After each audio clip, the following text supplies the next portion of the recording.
Good morning. We have a very strong BC contingent here today, which is as it should be. Okay, I call this meeting to order. Welcome to meeting number 126 of the House of Commons Standing Committee on Public Safety and National Security. Today's meeting is taking place in a hybrid format. I would like to remind participants of the following points. Please wait until I recognize you by name before speaking. All comments should be addressed to the chair. Members, please raise your hand if you wish to speak, whether participating in person or via Zoom. The clerk and I will manage the speaking order as best we can. So pursuant to Standing Order 108 Sub 2 and the motion adopted on October 22nd, 2024, the committee commences its study of electoral interference and criminal activities in Canada from agents of the Government of India. I would now like to welcome our witnesses today. From the Privy Council Office, we have Nathalie Drouin, Deputy Clerk of the Privy Council Office and National Security and Intelligence Advisor to the Prime Minister. From the Canadian Security Intelligence Service, we have Daniel Rogers, Director. From the Department of Foreign Affairs, Trade and Development, David Morrison, Deputy Minister of Foreign Affairs. From the Department of Public Safety and Emergency Preparedness, we have Tricia Geddes, Associate Deputy Minister. And from the Royal Canadian Mounted Police, we have Michael Duhem, Commissioner.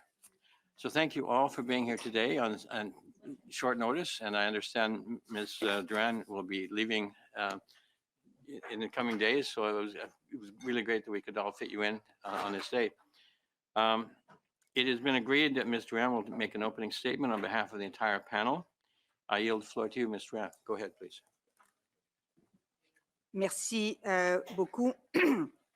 Thank you very much, dear members of the committee. My colleagues and I would like to thank the committee for the invitation to speak with you today regarding public safety of Canadians and foreign interference as it relates to the Government of India. As this committee will understand, while we are here in full collaboration and ready to answer your questions, you are convening this meeting in the middle of important public security investigations, which therefore limit what we can share. We are not in a position to provide details on evidence. However, we can share with you the rationale for concern for public safety,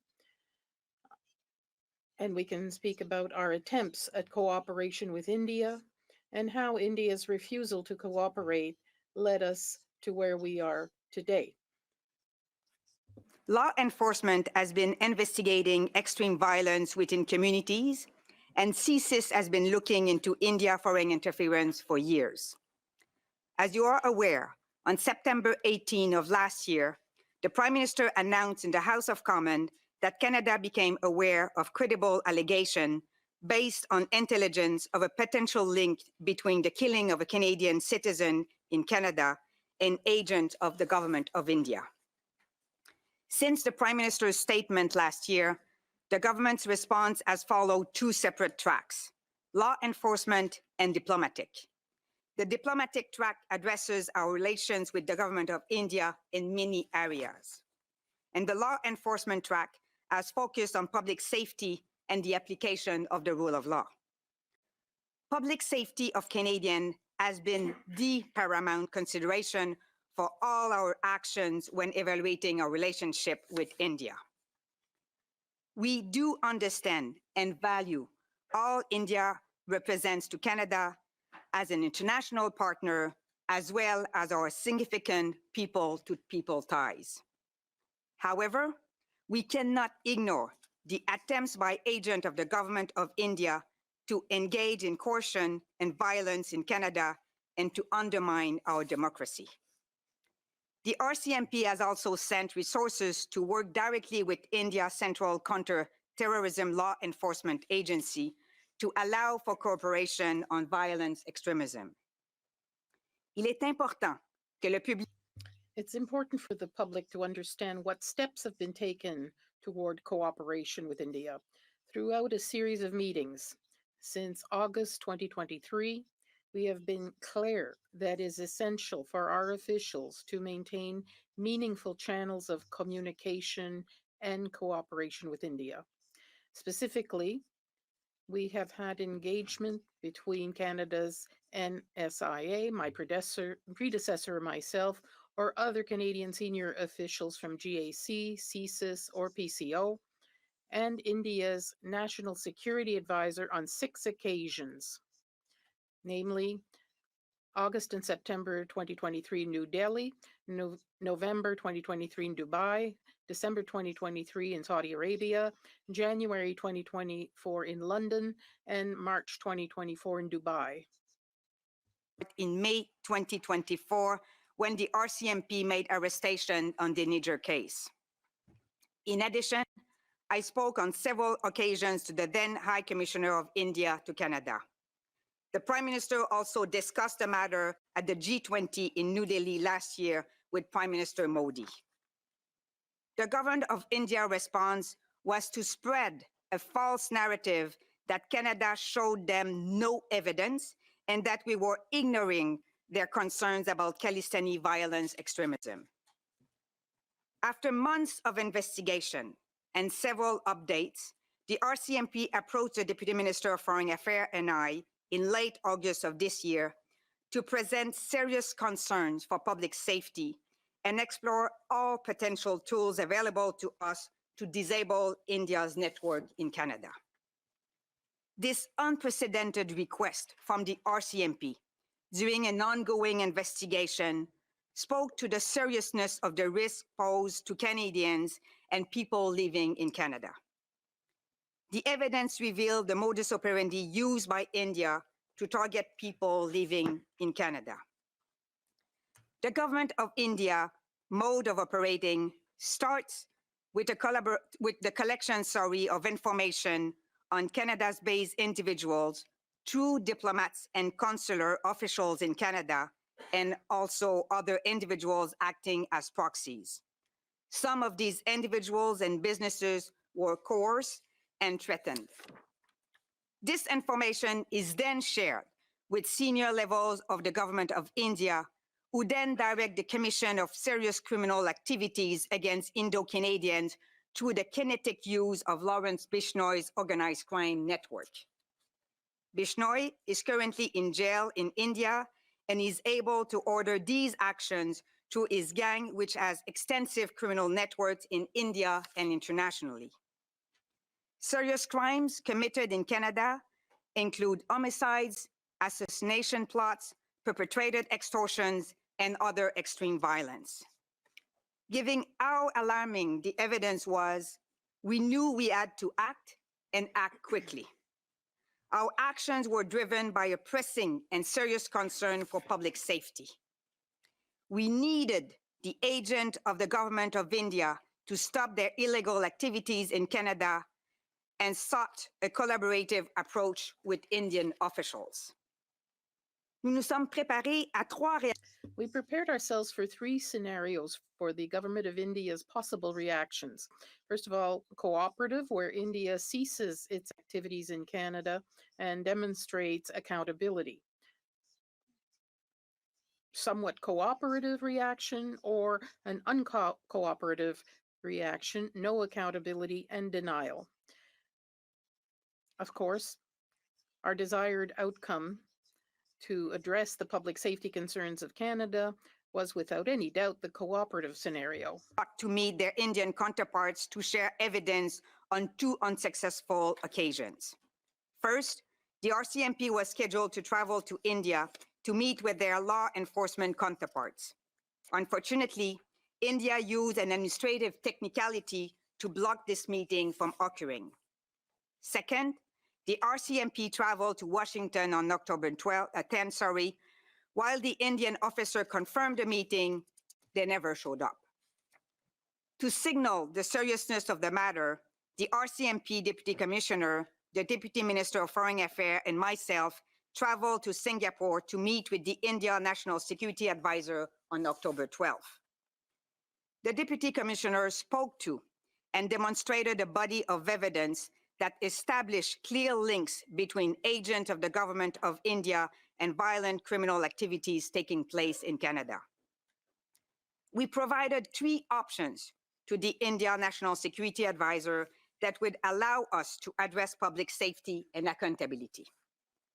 The first option was to waive immunities of the diplomats and consulate involved in the scheme to allow for the RCMP to question them. The second option, the comprehensive option, was for India to take accountability and manage the violence by first stopping their illegal activities in Canada, including directing Bishnoi to cease and desist. Second, by issuing a public statement to adopt a mechanism to look into the modus operandi within India, as they have done with the US case, sorry. Third, by recalling their diplomats involved in the scheme. And fourth, finally, by announcing a new India-Canada high-level dialogue on countering extremism. If the first 2 options were to be refused, Canada would declare the diplomats persona non grata, and RCMP would issue a public statement to explain the situation to Canadians, what we call the unilateral option. In order to address Canada's serious public safety, our objective, as I said before, was the accountability option. While during the meeting, our counterpart did not refuse to look into the accountability option, he refused to acknowledge any links and deny everything we presented. We eventually agreed to pause, keep the meeting confidential, as suggested by my counterpart, and reconvene on October 14, Monday, Thanksgiving, to further discuss. Instead, government of India chose to not respect our agreement and go public the next day, Sunday, October 13, and use again their false narrative that Canada has not shown any evidence. By going public, the government of India clearly signaled that they were not going to be accountable or take the necessary actions we needed to ensure public safety. It then became clear to the RCMP that we had to take the unilateral option, meaning PNG the diplomats, and issue a public statement. We also decided to roll out our media engagement strategy to seek a broader audience and maximize impact. Deputy Minister Morrison and I spoke to the Washington Post on background late Sunday afternoon, October 13. We provided non-classified information on the action we had taken to cooperate with India and explained how the evidence showed links to the government of India conducting illegal activities against Canadians, including threats to their lives. The government of India has, from the beginning, accused Canada of engaging in a politically motivated investigation and using the Canadian media to further this. This is clearly not the case. However, we were prepared for this accusation to resurface. Therefore, we made a strategic decision to engage a respected international news outlet that had already published on the subject to ensure the record was straight and that our side of the story would be widely heard.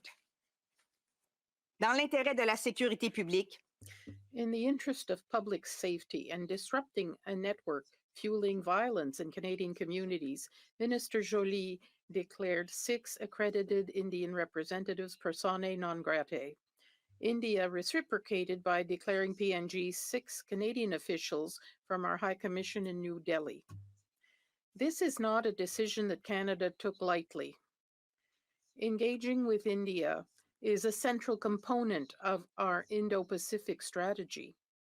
Our position should be clear. Canada remains open to cooperation with India, but we need to have a meaningful engagement from India on our grounded and serious concerns. Thank you for your time, and we are available to answer your questions. Thank you very much. We go now to Ms. Dancho for 6 minutes, please. Thank you, Mr. Chair. Thank you to the witnesses for being here to discuss this very serious development. Certainly, in the RCMP Commissioner, in your own words, are an unprecedented announcement that you and others had made on October 14th, and you had said that the violence orchestrated by India has become, quote, a significant threat to public safety in Canada, with well over a dozen credible and imminent threats to life. And Commissioner Duham, on October 14th, you said that you had clear evidence that links officials from the government of India to violent crimes in Canada, but you provided no further details at that time. And you said that you needed to protect the open investigations and court proceedings. Is that correct? That's correct. And at that time, you were of the opinion that those details, if released, could jeopardize the investigation into the murders and other violent acts by India on Canadians and people residing in Canada. Is that correct? Yes, and I also comment on the evidence that was presented by Deputy Commissioner Flynn in Singapore with Madame Dewey and Mr. Morrison on the schemes or the modus operandi of how the government of India operates. And Mr. Ryan already mentioned this a bit, but you are aware, of course, of the Washington Post article from that same day on October 14th that includes details of this sensitive information that you had chosen not to share because, again, because you felt that it would jeopardize the investigation. Is that correct? Just for clarity, there's a difference with sensitive information under national security chapeau. But this was the information that's in the article. It was more or less some information from the investigations that we're doing. So you don't feel that the information in the Washington Post, that those details were sensitive in any way? Not sensitive to national security as it's portrayed as national security sensitive information. It's information part of investigation, which normally we would like to keep within, but sometimes we do release some information. So normally you would have kept those details private, but they're of course not private anymore. I would say on occasion we have come up with some information to stimulate certain things when we're investigating. But this one here, again, is not sensitive, as I mentioned, under the national security definition. Commissioner, why did you choose not to release the information during your press conference that was at the same time released by the Washington Post? Why were those details kept from the public in Canada? Because I didn't think at that point it was relevant, that specific information. And again, I wasn't part of the conversation with the Washington Post. And Mr. Rang, you were part of that conversation with the Washington Post. Is that correct? Correct. Correct. And you felt that those details were not sensitive and would not jeopardize any investigation? So maybe I can share two things. So the information we shared with the journalists over there were not classified. I would like also, and the job of journalists, and maybe better than I do, but journalists have also separate sources. That's something that has to be said. As I said also in my opening remarks, this is someone who has followed India's stories many times. And the information that was disclosed in the Washington Post, I think, are also available elsewhere. You can confirm then that the information about, for example, the Indian Home Affairs Minister and his alleged involvement in these crimes in Canada, that was not released in Canada, however. Can you confirm that? That was only released in the Washington Post, pardon me. So this is not an information we provided to the journalists. Pardon me, it was not information you provided? No. Who provided that information then to the journalist? You're not sure? But that was not yourself who provided that information, was it? We did not. Mr. Morrison, can you comment? Did you provide Sure. that information? The journalist called me and asked me if it was that person. I confirmed it was that person. Oh, you confirmed. So you did. This is a journalist who's written extensively on this topic. Mhm. A journalist that has various sources. He asked me if that was one of the people, and I confirmed that it was. Thank you, Mr. Morrison. In that day, you can confirm, both Mr. Wren and Mr. Morrison, that the Prime Minister did not release these information to the Canadian public, but it was released in the Washington Post, correct?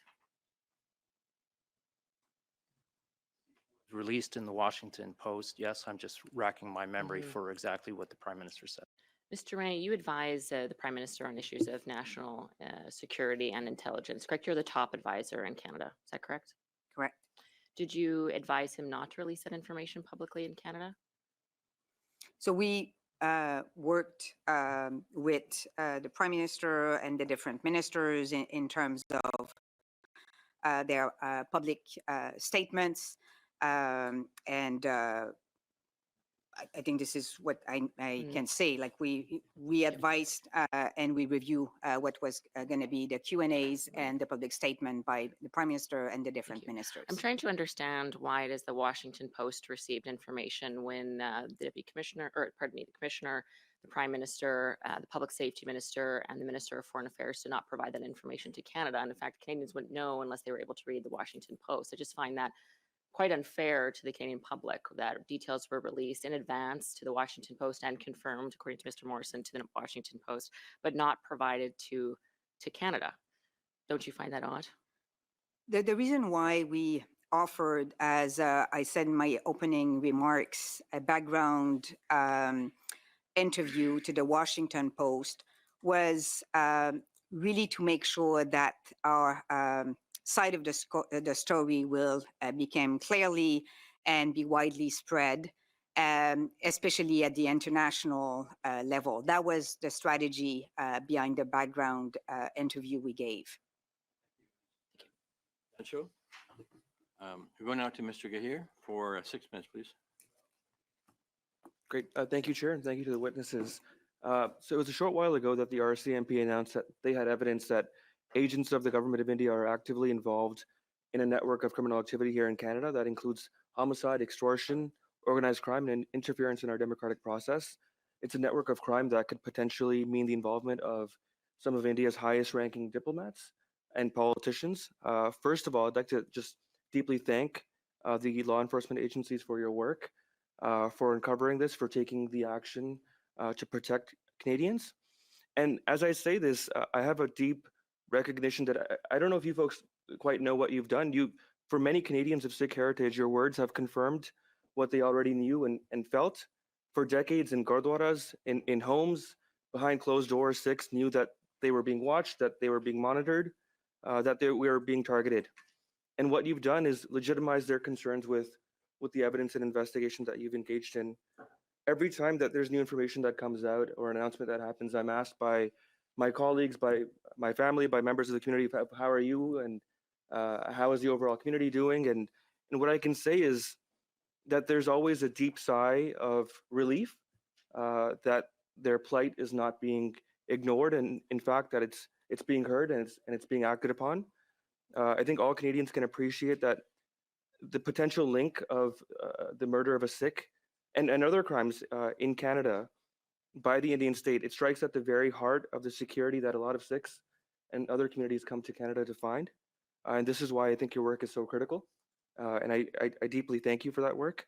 Ms. Drouin, my first question is for you.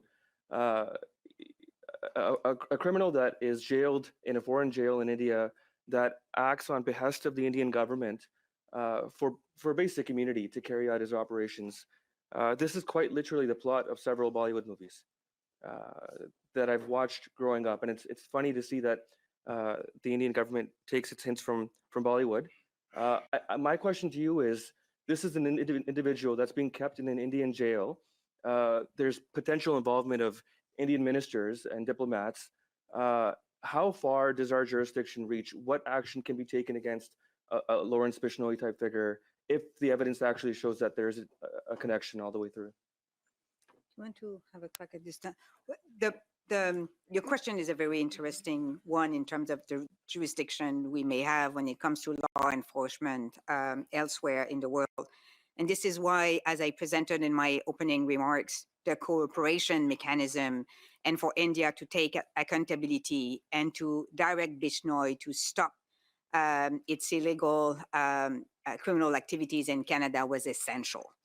And this is why also we wanted to use all the tools available to us, including diplomatic tools. But maybe, Commissioner, you want to add to that? I could probably add some to that, and I just want to mention that we still have significant ongoing files right now.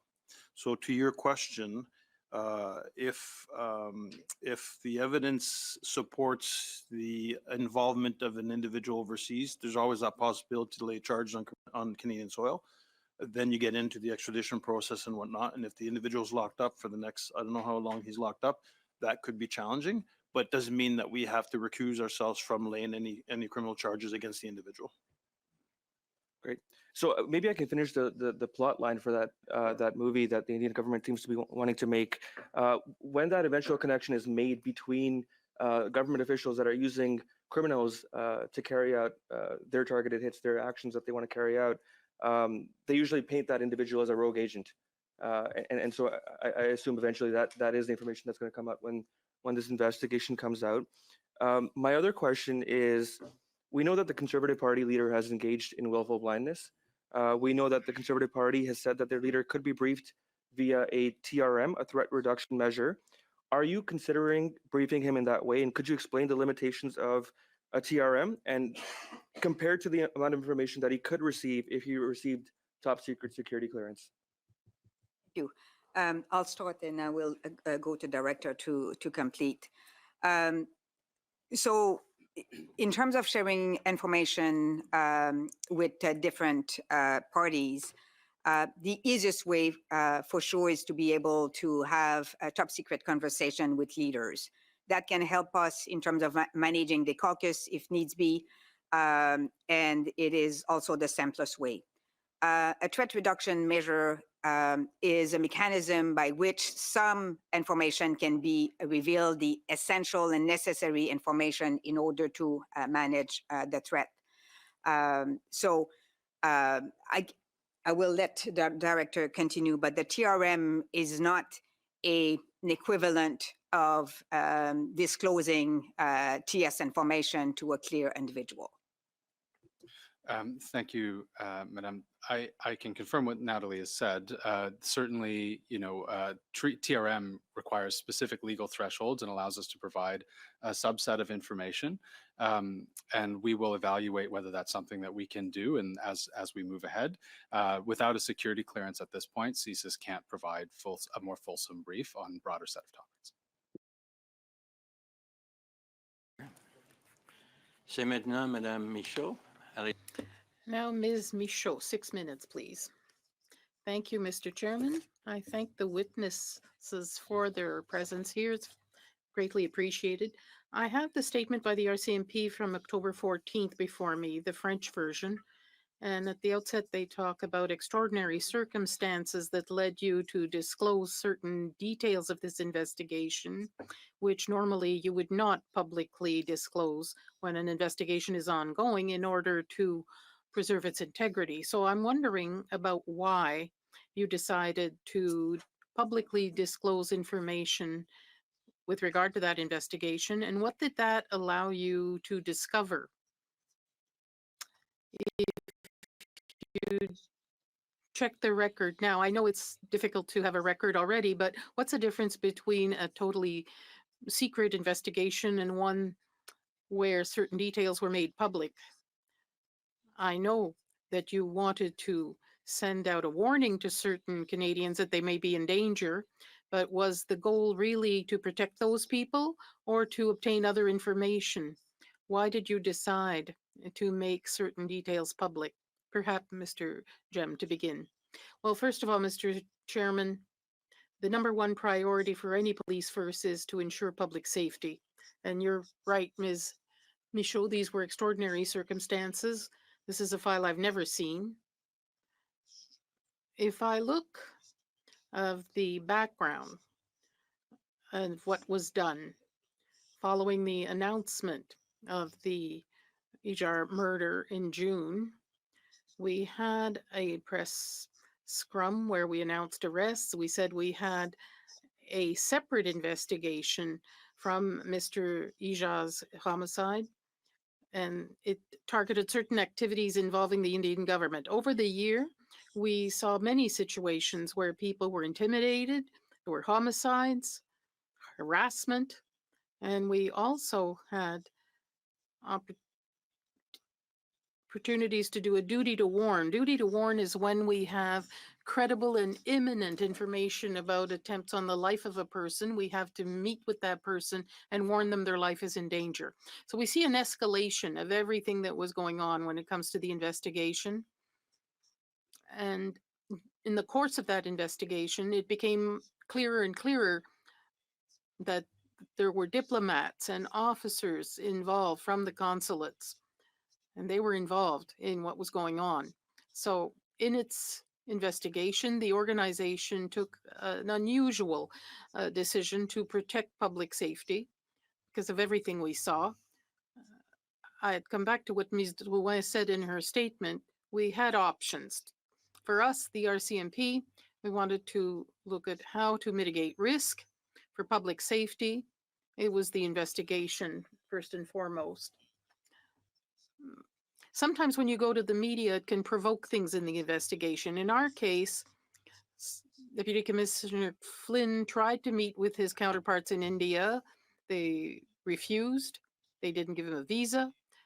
Plan B in October was to see his counterpart in Washington, D.C. at the Indian consulate, and that too was refused. So we decided that he would join Ms. Drouin and Mr. Morrison in Singapore. And at that meeting, what Deputy Commissioner Flynn explained, what we managed to establish as information and action on the Indian government, Ms. Drouin pointed out, there were objectives set out.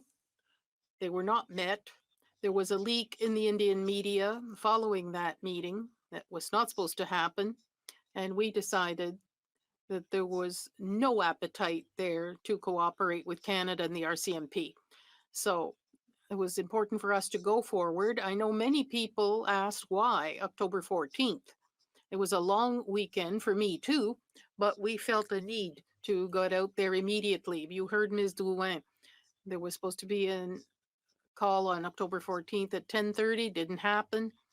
We wanted to avoid misinformation and disinformation, and we wanted to make two things public: ensure public safety and warn people in the communities that we're here. So if you want to meet with us, so that's more or less why we did this. Thank you.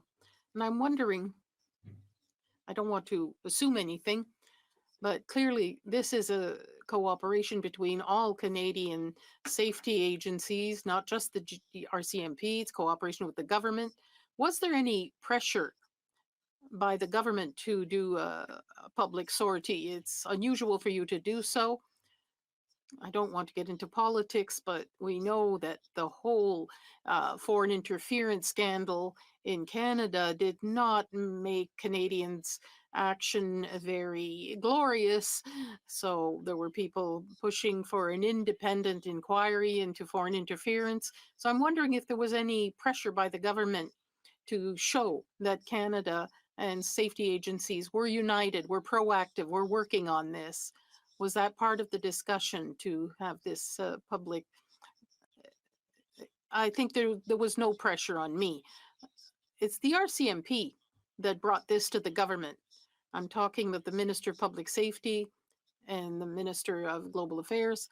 We were stuck in a situation where the chance of putting charges are very slim sometimes. So we were looking at alternatives to try to stop the threat and to really address public security. So Ms. Drouin said so earlier, it took about 2 months during which we said we have to put a plan in place. How do we stop this? Perhaps not with police tools, but with the tools available, such as expelling these diplomats. Thank you, Ms. Michaud. Gregor, please, 6 minutes. Thank you very much, Mr. Chair. Thank you to each of you for being here today and assisting our committee in investigating this issue. Of course, October 14th revelations have to be in the context of what the Prime Minister said in the House of Commons, of the NSA report, of the Hague Commission's initial report, all which extensively mention India.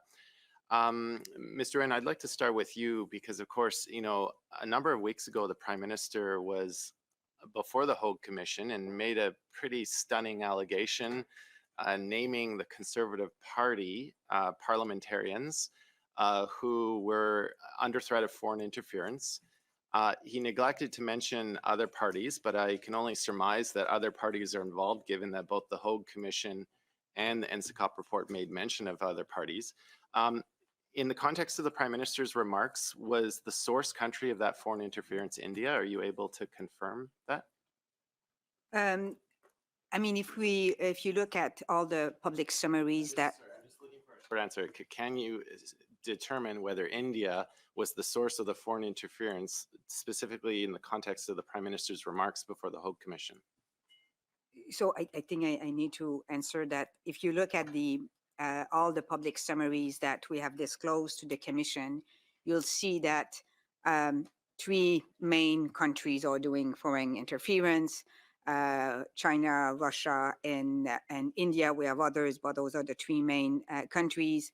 And India is active with all parties, including the Liberals, the Conservatives. Just like to, sorry, my time is short. You understand the political climate we're operating in. What was the intention of the Prime Minister's remarks? I mean, you must have known what the fallout would be from those remarks. I'm just trying to understand, because we're still wanting to know the names, but of course the names can't be released. I understand there's a wide gulf between evidence and intelligence. What intention was that serving, given the current political climate we're in right now? So I'm here to talk to you about the facts. What I'm telling you is that India is a player when it comes to foreign interference, and India can target all parties depending on their respective interests. Thank you. Mr. Rogers, I'd like to turn to you. Welcome to the committee and congratulations on your appointment as director of CSIS. Is it clear that a security clearance is not automatic for federal party leaders, right? They have to go through the same process as anyone would. Can you confirm that? Yes, that's correct. Okay, thank you very much. Now, we are in a situation right now with all of this that's going on, where Green Party leader Elizabeth May, the BQ leader Yves Blanchette, I believe, is in the process of getting his clearance. NDP leader Jagmeet Singh, they have all taken the steps necessary to get that security clearance to be fully briefed. I want to understand from your perspective as the director of CSIS, what is the desired outcome of having federal party leaders briefed? Because I understand they are under the obligations of the Security of Information Act. But what is the intention to have them briefed, i.e., what are the desired outcomes and actions that you are hoping for by having them briefed? Thank you for that question. And maybe Madame Drouin would like to add. I think from our perspective, the more knowledgeable that party leaders are about the threat of foreign interference and some of the specifics that we've seen through our intelligence, the more they can be aware and the more they may be able to take actions appropriate within their own parties. It is... But you said actions within their own parties. So we've had complaints from the Conservative Party leaders saying that it's going to gag him and he can't speak publicly about it. And I think we all understand that. But in terms of actions, because I think this is the crux of the issue, what specific actions can a party leader take without breaching the Security of Information Act that would, I guess, give CSIS confidence that we're treating this as seriously as it should be? I might say that a part of those conversations we could have with party leaders is around particular types of intelligence that we might see, and engaging in a dialogue with those leaders about what actions they feel they may be able to take and how we might be able to provide information or disclose information to help them take those actions. But a dialogue on that would start that process. I think there are actions that party leaders could take if we were aware of certain types of threats, and that might involve looking at the way that their party is operating. I don't want to speak to any hypothetical situations, and I would say that a lot of that will be case specific. I appreciate you don't want to speak in hypotheticals, but I guess theoretically, given how much power a party leader has, that could be steps such as maybe keeping certain individuals away from certain parliamentary activities, and maybe to the most extreme of preventing someone who might be completely compromised from running under the party's banner in the next election. Is that something that could be done? I mean, again, I don't really want to speak to specifics. I think party leaders know their roles better than I do. I think our objective from the perspective of the service is to give them the information that we can enable them to make good decisions. Did you have anything to add to that? Mr. Rogers had signaled to you. So I totally agree with that. I guess you know that leaders of parties can manage their party, their members of caucus. So that management authority gave them a series of tools in terms of responding to the intelligence that we can share with them. Thank you, Mr. McGregor. We go now to Ms. Dancho, please, 5 minutes. Thank you, Mr. Chair. Mr. Wright, you are the National Security Intelligence Advisor to the Prime Minister, so you take direction from him, and do you take direction from anyone else in his office, his Chief of Staff, for example? No. I do Only not. from the Prime Minister. Did the Prime Minister authorize you to leak this information to the Washington Post? The Prime Minister did not direct us in terms of the media strategy. That was a strategy that we developed at the civil servant level. PMO and other MOs were aware of that mitigating strategy if India wished to not collaborate with us, but Prime Minister did not direct us to do it, nor they approve what was going to be shared with the Washington Post. As you said, they were aware that you were about to do it. Is that correct?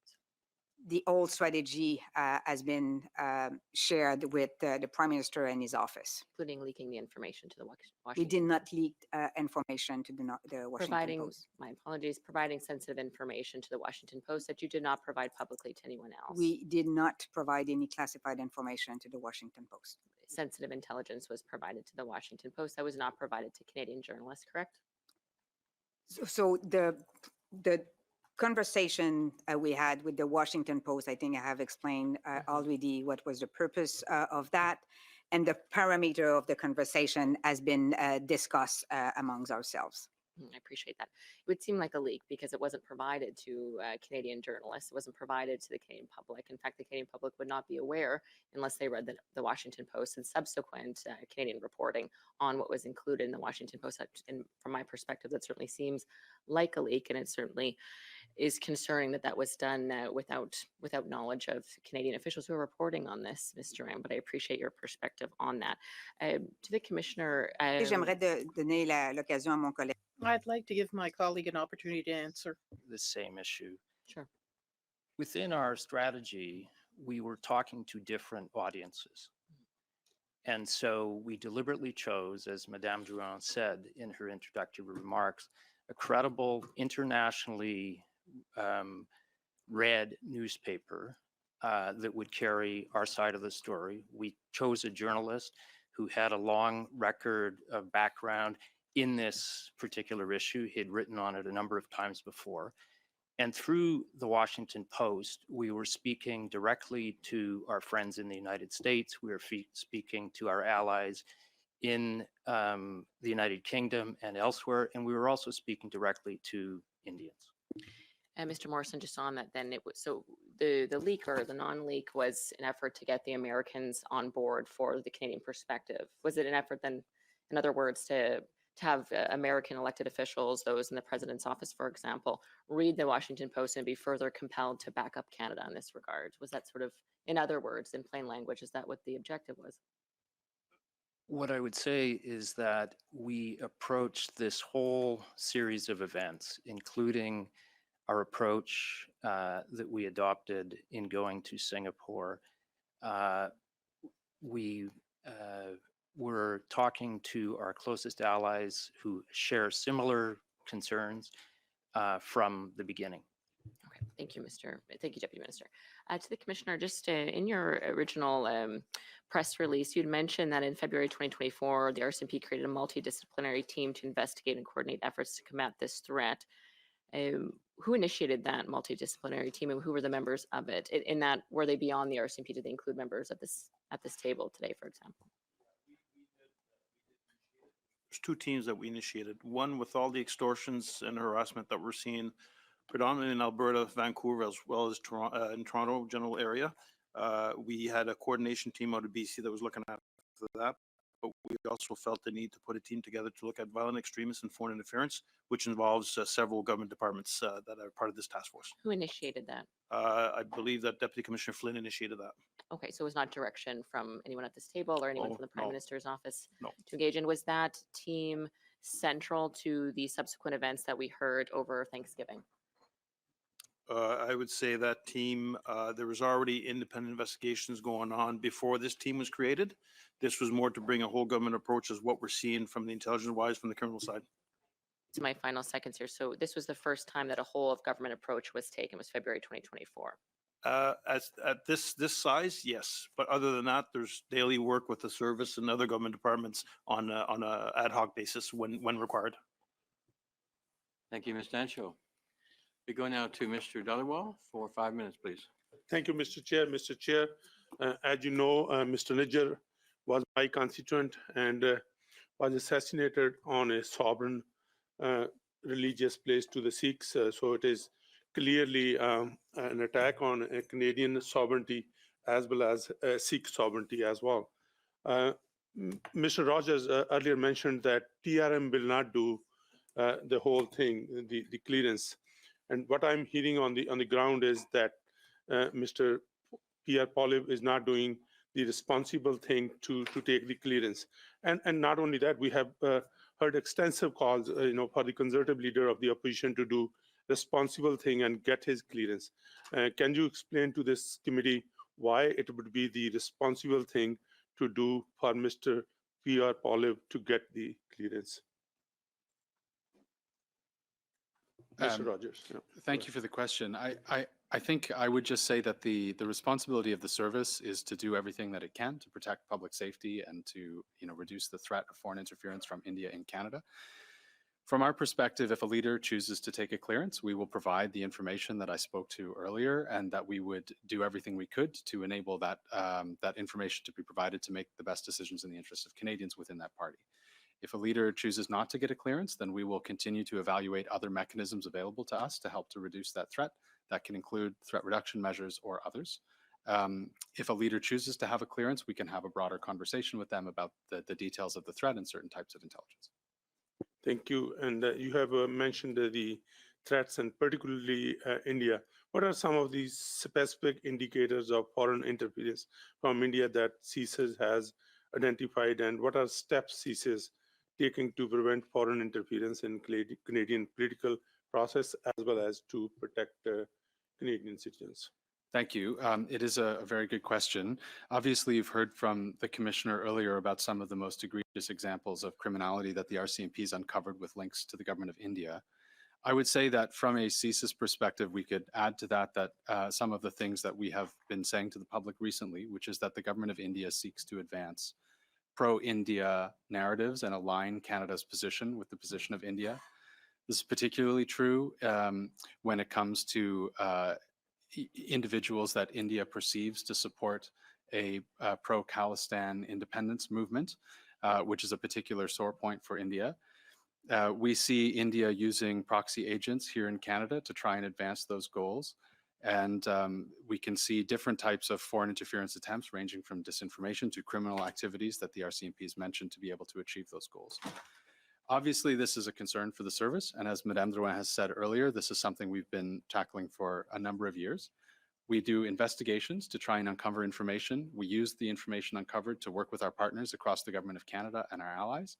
We, in an effort to protect public safety, if we see information that could be harmful to an individual in Canada, we work very closely with police of jurisdiction and the RCMP to make sure public safety is assured by sharing that information through a robust framework. And where necessary, we can do things like threat reduction measures. The last thing I would say on that point is we have well, not just recently, but especially recently engaged in a lot of stakeholder and community outreach to make sure that we build resilience across the various communities that could be threatened by foreign interference by India and others. And Bill C-70 has helped us do that through a new ability to have resilience disclosures with Canadians. My question to is Commissioner Dohim. In the recent CTV news article, you stated that there has been significant reduction to the public safety threat since the 6 Indian diplomats were expelled from the country. What are some of the specific indicators has led to the assessment that there has been a significant reduction in public safety threats? Thank you for the question, Mr. Chair. And I mentioned earlier that throughout a period of a year and a half, it ebbed and flowed from significant to imminent, and that's when we did duty to warrants. But the actions that were taken on October 14th, our press release, as well as the Government of Canada, Global Affairs Canada's position with the 6 diplomats, we know through our current investigations that we have in place that we've had a significant impact on the threat to public safety to those communities. Okay, how is the RCMP is engaging with the communities to address concerns about the threats that India poses to particular communities? We encourage people to, we do have an engagement strategy in which we have individuals that will reach out to the community. Sometimes we will work as well with the police's jurisdiction liaison people for these communities. And it's to build that trust and build those relationships so people feel comfortable coming forward, explaining what they went through or what they've witnessed. And that was, it was part of the reason as well as to go out publicly, is to get that trust from the community that we're there. We're actioning items to reduce action. We're putting actions in place to reduce public safety, but if they see anything, to come forward. Thank you, Mr. Dhaliwal. On y va maintenant, Madame Michaud. We'll now go to Ms. Michaud. 2.5 minutes, please. Thank you, Mr. Chairman. Earlier, you said that the investigation allowed you to find out the modus operandi of India. Given that information, are you able to prevent what could happen? Let me explain. Sometimes we don't get cooperation. We clearly don't have it in this case from the Indian government, but having the kind of information you have, can you see the investigation progress even without their cooperation? Two little things here. What we saw here in Canada is not unique because the US did lay charges against two people, one who's an official representative of the government of India and another one from organized crime. Very similar to what we saw in Canada, a contract against an American citizen, a contract to kill him. So it's not unique. So it demonstrates how the government of India operates. To our mind, we have a much better understanding of how the information and directives come from the Indian government to here. And these diplomats who were sent home, the fact that we were able to accumulate enough evidence to convince the government to expel these diplomats says a lot about the work we've done. Ms. Drouin talked about one of the options, which was to lift the diplomatic immunity of these people before expelling them. According to my understanding, we can't do that. It's really the country that these diplomats represent. They can lift the immunity. So does that put spokes in your wheels? You can't proceed with arrests? Or is it better to simply expel them? Is there one option that's better than another for you? Well, thank you. First of all, of course, since these diplomats enjoy immunity, it does make the investigative work much more difficult. And that's why the first option was to ask India to lift immunity in order to allow us to apply the law against them. We did not expect India to accept that first option. That's why we developed another more integrated option of accountability and make them stop directing violent crime in Canada. Mr. McGregor, please, 2.5 minutes. Thank you. Thank you very much, Mr. Chair. I think for my next series of questions, I'll turn to you, Mr. Morrison, and maybe to you, Mr. Rogers, as a follow-up. With all of the revelations that have been made over the past year or so concerning the government of India's interference, I mean, we heard earlier of what India's strategic objectives are in Canada to, I guess, have a more pro-India stance in Canada. And I guess in the short term, that seems to have backfired spectacularly, given the negative news that is now cycling through Canada. But Mr. Morrison, what I wanted to ask you is, you know, is the department satisfied with Canada's allies' response to this? Do we feel like we're getting sufficient backup and confirmation of our concerns from some of our closest allies about these very strong allegations? I mean, we are basically accusing the Indian government of working hand in hand with serious criminal organizations involved in everything from murder to extortion and coercion. Are you satisfied that our allies are in lockstep with us on this approach to the government of India? I am absolutely satisfied that our allies are advocating on our behalf. You've seen the public statements, and we know for a fact that they have been advocating privately with our counterparts in India. Okay, maybe Mr. Rogers, I'll turn to you because, of course, Canada belongs to an exclusive club, the Five Eyes, and there's some fantastic relations there, great intelligence sharing. Have your counterparts in the other 4 countries, have they been able to confirm sort of an increase in India's activities in their respective countries? Like, is this a concern shared by your other 4 counterparts to whatever degree in their home countries? Thanks for the question. Obviously, I can't speak to the specifics of what other countries have seen from an intelligence perspective. I can say, similar to what Mr. Morrison said, that we enjoy extremely strong relationships with our Five Eyes partners and more broadly across the world. And we speak about this issue of foreign interference increasingly, including around India, within our service and within others like CSE and other government partners. I think foreign interference as a topic on the whole with India and others forms more a part of those conversations, and I expect that to continue, especially in light of these revelations. Thank you, Mr. McGregor. We go now back to Ms. Stancho. Ms. Stancho, please, 5 minutes. Thank you, Mr. Chair. Commissioner, again, on the February 2024 that you created this multidisciplinary team, you said that it sort of brought people together to work on this issue. Is it folks at this table, or who other outside the RCMP was engaged in this at that time? So you would have some of the normal partners that we have: CSIS, CSC, CBSA, FinTrack, RCC, RCMP, multiple sections within the RCMP, and obviously police jurisdiction when we look at the extortion cases in Alberta, Toronto, and BC. Global affairs included in that? I don't think so. This was more on well, I do have others where DOJ and GAC, but most of it is all I'd say the practitioners when it comes to law enforcement or security mandate. Okay, it's my understanding from this testimony and others that it was about 8 weeks before this announcement on October 14th that the RCMP sort of came together with the other officials at this table. Is that correct? No, in the sense that Madame Dewayne did say, or Mr. Morrison said, about 8 weeks when we started planning on the diplomatic side. But there have been regular briefings as to just to inform the speed and flow of the investigation. Mr. I had mentioned there were diplomatic outreach to India in November 2023. That was the first of this event. Is that correct, Mr. Ryan? Can you just correct me? You had said it in your opening statement. So back then in August 2023, it is important to remember that we were talking about the Niger murder, while what we have talked about since Thanksgiving is a broader set of violences in Canada.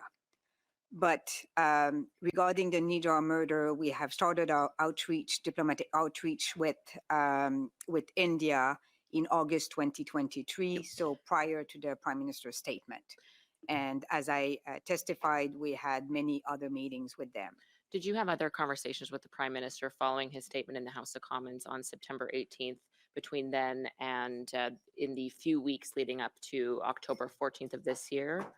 Commissioner said, Commissioner and the Deputy Commissioner offered, and I said that also in my opening remarks, several updates on this file to the Prime Minister and myself over their last year. Mm-hmm. I'm trying to understand, we had this unprecedented event where the Prime Minister stood in the House of Commons and made this quite extraordinary claim that India was responsible for the murder of, Canadian. And then 11 months later, on October 14th, 2024, we see that there was quite a phenomenal escalation of the concern to those in Canada and Canadian citizens and others from India. So from an outsider perspective, there was that statement made in the House of Commons and things got extraordinarily worse despite the number of efforts you have outlined that you have made in that time. I'm trying to understand where the failure was to stop this. Perhaps you can shed some light on that, Ms. Duran. Why were all these efforts that you've said that you've done, why were they not successful? It got to a point where 13 individuals were in peril 11 months later.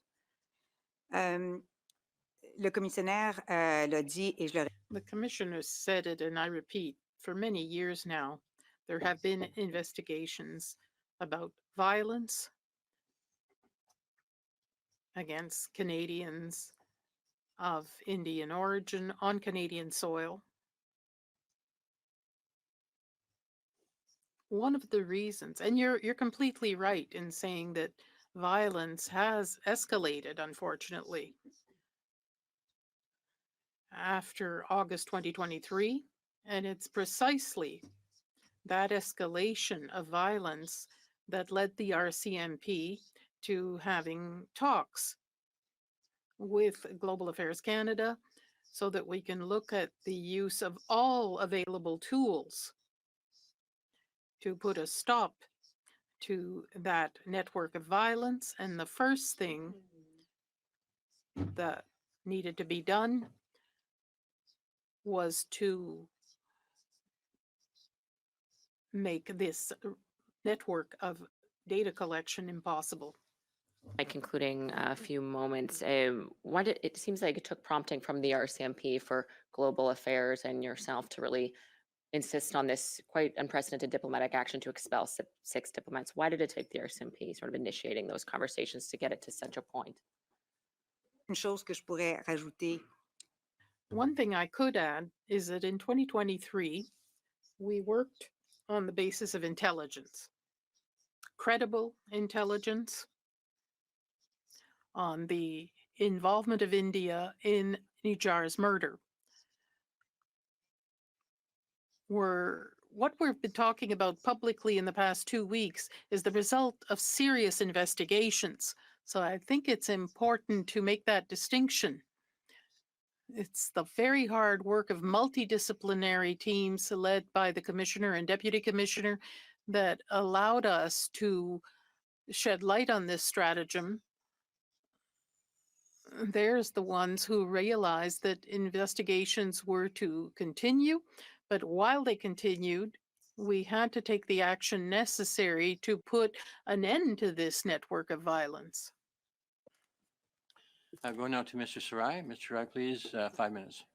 Thank you, Chair. I want to thank you all for your very professional and thorough role in uncovering the egregious breach of Canadian sovereignty and safety of Canadians by India. It's also very sad to see that my colleagues from the Conservative Party have not asked not one question in the House or in here, in the press, on India's involvement in these crimes, but it's all been about your role in sharing information to counter disinformation with the Washington Post. And while this is the greatest threat to Canadian sovereignty that we have faced in at least my generation. This is sad and goes beneath my lowest expectation of the Conservative Party of Canada. Every Canadian of Sikh heritage, South Asian heritage, deserves better.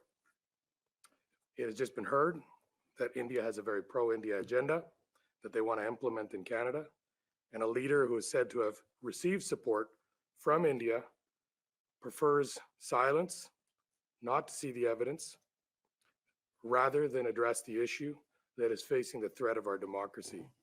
I'll let Canadians figure out the correlation between the three. My first question is to you, Mr. Dumais, or Mr. Rogers can answer. Have you seen evidence of any other democratic country that has gathered information on Canadians, passed it up to its capital, then given the information to organized crime to conduct such heinous crimes as murder, extortion, and shootings in Canada? Mr. Chair, I will limit my comments to, we do have ongoing foreign interference investigations. So in considering that they're ongoing, I'm not going to comment on that. But going back to the India side, we did see the indictment of 2 Indians in India on a planned murder on a U.S. citizen. So that dictates that other countries are probably going through what we're going through with the same modus operandi. What I'm asking is, any other countries, have they used that modus operandi on Canadians that we've seen in the past, whether publicly aware or to this degree, which includes murder and extortion? I would say not to that extent. And I ask you another question. Has any of your actions been political or politically motivated? Not at all. As I mentioned earlier, this is an RCMP lead investigation, and we actually brought it to the attention of the government. Has the leader of the Conservative Party of Canada, Pierre Poilievre, ever contacted you, Mr. Dumais, or your department, or Mr. Rogers, or Ms. Drulin, for a briefing on the transnational aggression by India against Canadian citizens? Not my office. Ms. Drulin? I'd like to say that I had an opportunity to give a briefing along with my colleagues to all the opposition leaders about the situation we're discussing right now. Contacted you for a separate briefing? No, it's us who have offered to all leaders individual briefings on this actual situation. Mr. Rogers? I'm not aware of any such recent request, although I will say I've just joined the service within a day, so What are you doing to prevent proxies working in Canada that are working for the government of India or other countries in terms of preventing them from continuing to do this, either charges, deportations, or protection in the case if they're being threatened or coerced to provide information? What are the tools in that? And whatever you can disclose, obviously it's ongoing. One of the main tools is engagement with the communities and having people come forward. That's one of the main ones for us. Is we want people to have confidence in law enforcement and to come forward if they've witnessed it or heard it. We also have a 1-800 line which people can report on a 1-800 line. And we also work very closely with the service and other partners to make sure that we're in lockstep when it comes to intelligence and threats to the Canadian people. The way they gather information is through these proxies, and I would consider that a criminal activity if you're going against the Canadians and providing information for the purposes of criminal activity. I'm asking what measures are being used to prevent other proxies or the current proxies from doing this. Well, one's an awareness, because I will admit we've been using two terms, agents and proxies, and the definition that we've been using is an agent would be the organized crime group that's doing the work on behalf of consular officials and the government of India. Proxies are more people within the community that are sometimes recruited, sometimes probably getting engaged without even knowing it. A simple task of, did you see that person, or what's the address of the person's residence, without even knowing it. And some could have been coerced in doing it because of threats to families or because of threats to their lives. Thank you, Mr. Sarai. We'll start our third round now with Mr. Lloyd. Mr. Lloyd, please go ahead, 5 minutes. Thank you, Mr. Chair. I'll start with Commissioner Duhem. Were any of the killers, the alleged killers of Mr. Najjar, known to the RCMP before the killings took place in that investigation?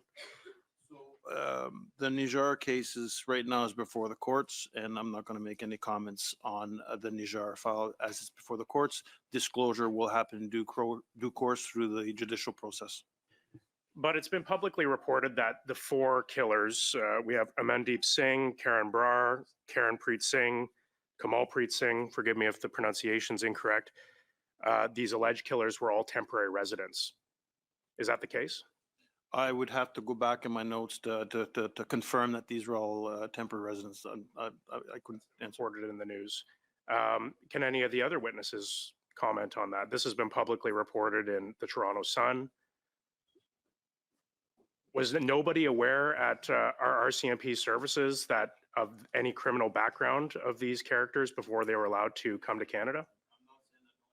Not aware. What I'm saying is the matter is before the courts, and I'm not going to comment on it.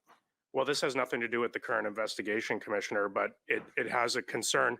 It has a concern about whether or not our country is prepared to protect our national security. That's what we're talking about today.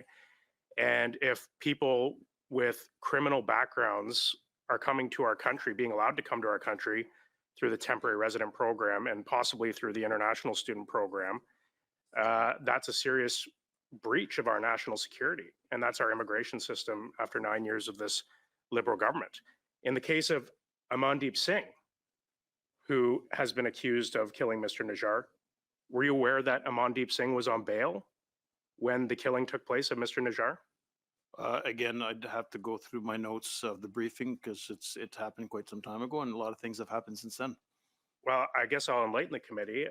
As was reported in the Toronto Sun, there was a March 2023 warrant for fleeing police and the dangerous operation of a motor vehicle in Surrey, BC last November. He was pinched on firearms and drug charges in Brampton. He was out on bail at the time of the Peel Region incident. He agreed in Surrey that he wouldn't possess firearms or ammo or get behind the wheel of the car. He made his first court appearance in June 16th of 2023. 2 days later, this is according to the Toronto Sun, Sikh Canadian activist Hardeep Singh Najjar was killed. Why are these dangerous criminals who are here as temporary residents, possibly here as international students, I don't know what educational institution they're attending, why are they allowed to be out on bail? This is like, if we're watching these people, we know they're a threat to national security. Why are they here? Why are they allowed to be out on bail? Why are they allowed to walk Canadian streets? Chair, the answer to that, I think one is the process of providing them visas or access to entry into Canada. It's best to be posed to IRCC. And if people are released on bail before the courts, that's got nothing to do with the RCMP. It's a judicial process that we operate within. I think Canadians will be somewhat concerned. We have, many of the lead figures from our national security establishment, and there doesn't appear to be any sort of coordination between Immigration Canada, between our security services, and I'm not getting a lot of confidence today that our national security is being protected in this country under this government when it appears that our immigration system has been compromised in this case, when it appears that our justice system is being compromised, and these accused killers are being allowed to walk on the street and go after Canadian citizens, particularly Canadian citizens of Sikh background. I think that's a deeply concerning to me, and I think that should be a major focus of what this investigation is. What processes did our country have that could have prevented this? Yes, we can talk about briefing foreign media outlets in order to get this information out. We can talk about the fact that the Prime Minister had information on this, but if we're not fixing our systems like our immigration system and our justice system, it's going to allow these very dangerous criminals to walk on our street. How long have you been investigating, Commissioner Duham, how long have you been investigating Indian foreign interference on Canadian soil? I wouldn't be able to provide the committee with an exact date.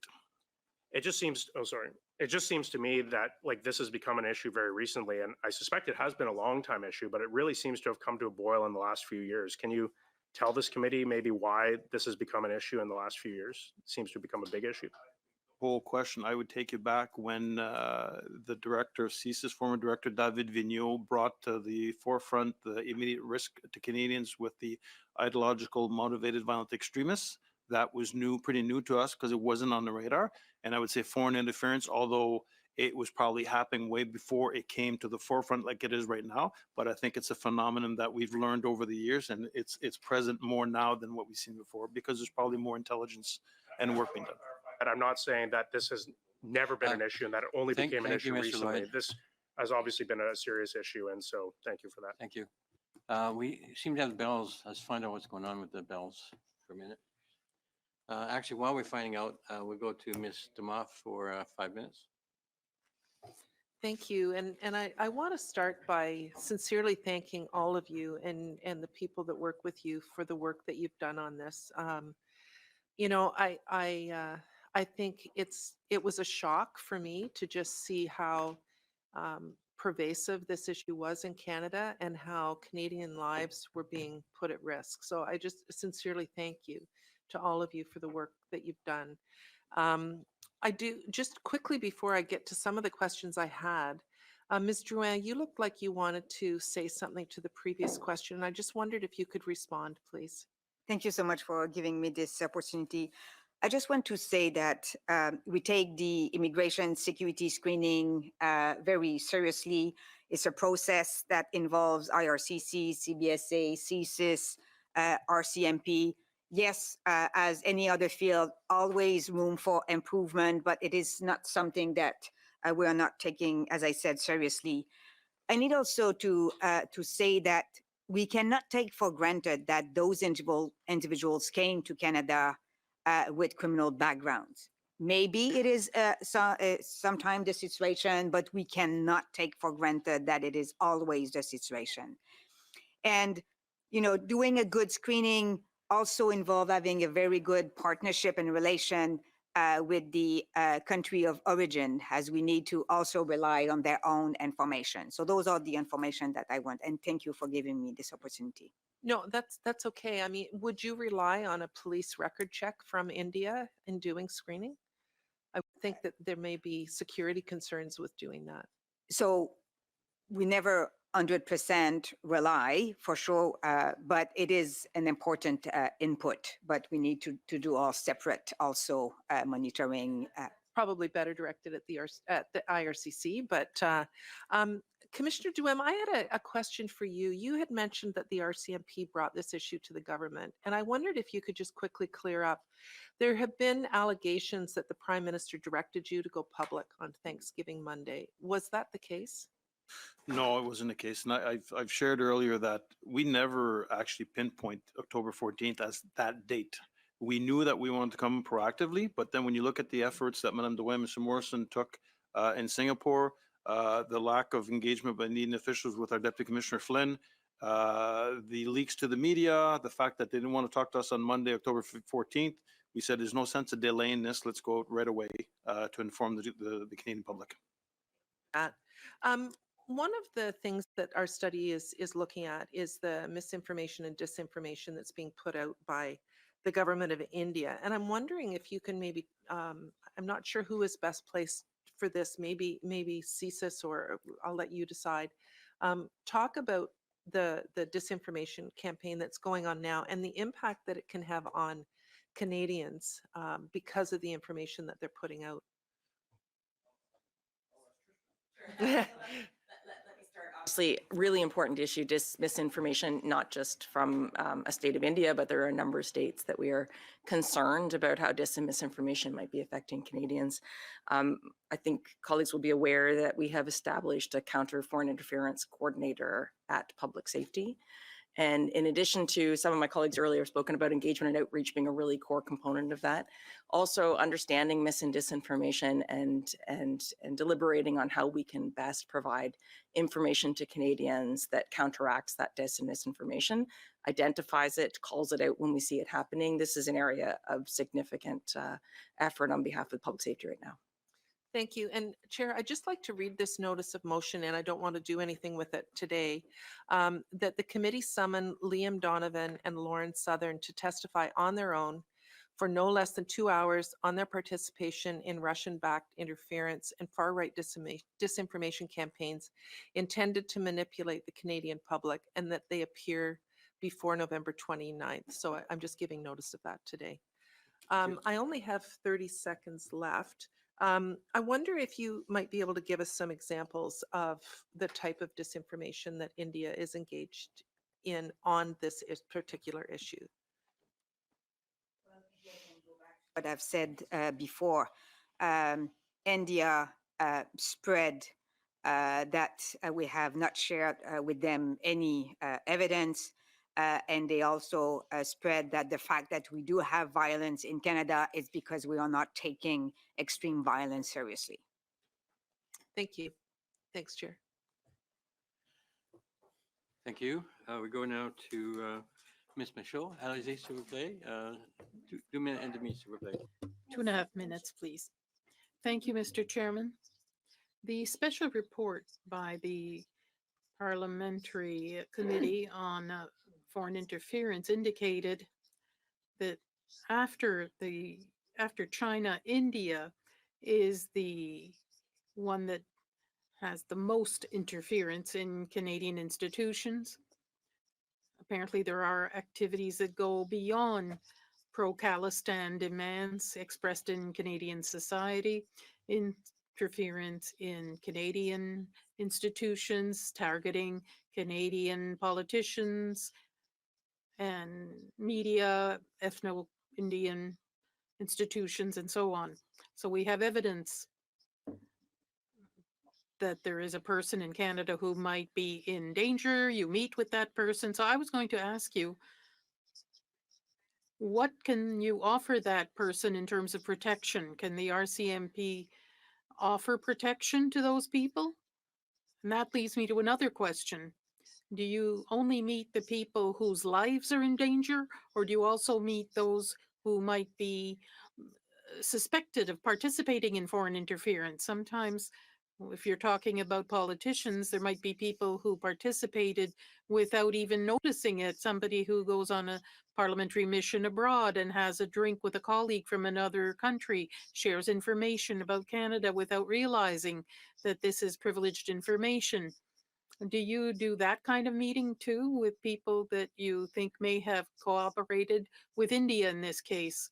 Or is it just people whose lives are in danger? Because there's this whole debate about the names that the Prime Minister mentioned. The leader of the opposition doesn't want to get the security clearance to warn these people. Is it the leader of the opposition who could warn them, or are you in a position to warn people who may be implied in foreign interference? Sorry about my long question. When it comes to the duty to warn people whose lives are in danger, the role of the RCMP is not only to provide them with protection, but tell them about the credible and imminent threat. We would offer the person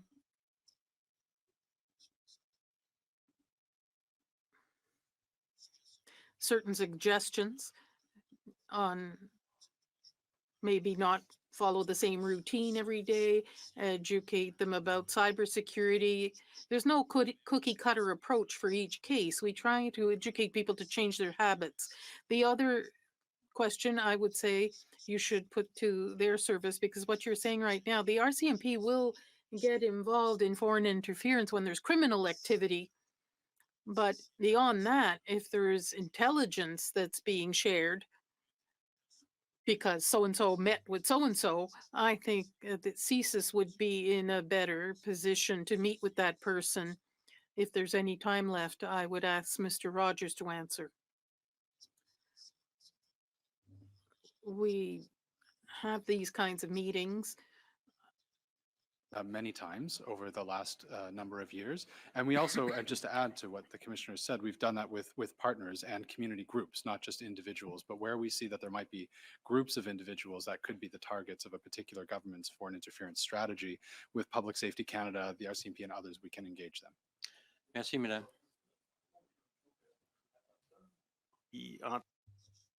When it comes to discussions with elected officials, sometimes they're not always aware. We have a more global issue of the strategy. It's important to warn them when we know something. Thank you. Mr. McGregor for 2.5 minutes. Mr. Chair, maybe I'll turn a question to the Department of Public Safety, because the RCMP, CBSA, and CSIS all operate under your ministry's wheelhouse. And this this committee has been looking at a previous issue of how a couple of Egyptian nationals were able to come into Canada, and there was that foiled plot in Toronto, which was thankfully stopped before it could be executed. But we now have a situation where a foreign government is actively collaborating with a criminal element named the Bishnoi gang.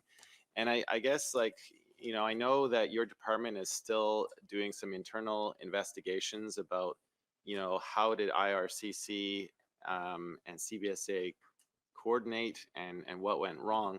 But what are some of the added challenges when a foreign government is working with a criminal activity? And is that informing how your department is having to look at maybe some of the people who might be coming from India? We don't want to put anyone under the spotlight, but we have a previous experience where someone did get in who shouldn't have been here. Just wondering if you can comment on that. Sure. The short answer If the question is are we in a process of continuous review and understanding how these threats need to be properly identified through our security screening process? The short answer is yes. You properly reference that IRCC and we are engaged in a bit of a lessons learned exercise to ensure we have a really good understanding of some recent cases. And part of that process, though, will involve looking at other recent cases, looking at other threat actors, and how can we ensure that whilst no system is ever going to be perfect, that the system is as robust as it possibly can be. So we're engaged in that process right now. I wouldn't say that it's new. This is a continuous engagement that we're undertaking with IRCC, and as you pointed out, with all the agencies that report to the Department of Public Safety. And very, very quickly, Commissioner Duhem, just from the RCMP's perspectives, I mean, you know, a lot of collaboration is required amongst various police forces around the world. What are some of the added challenges that you're now experiencing with the involvement of the Bishnoi gang? Well, we had good working relationships with the Indian National Investigation Agency. They were actually here in Canada over the years to understand our judicial process, and we also sent a team over there.